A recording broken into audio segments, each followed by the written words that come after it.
So the one day at work, me and this gentleman, we were praying together, and know that he was struggling with his son in some certain areas.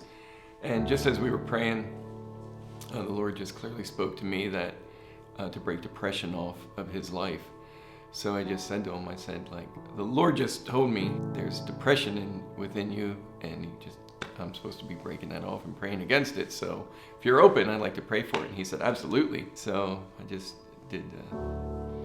went after it, praying and breaking depression off in the name of Jesus. And as we were done praying, he was like, wow, he said, I trust you because I have that respect for you, but I didn't realize that I was carrying that burden of depression within me. Just seeing his countenance and his attitude, I don't see that the depression has crept back in on him. A year or two ago, I was at a client's house doing an estimate for a new roof. And so we were just talking, and all of a sudden my phone started buzzing, and it was my calendar going off for my next appointment.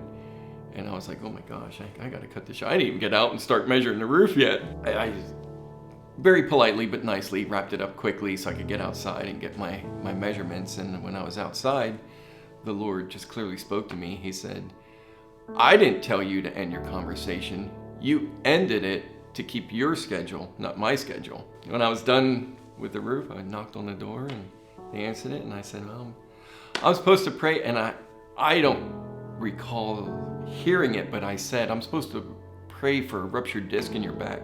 And she's like, oh my gosh, yes. So I ended up praying with her and praying for healing. And she said she felt a little better and had a little bit of movement compared to what she had. When the Lord speaks, it's normally him, and it's right on, and he's going to do some work that it'd blow your mind away.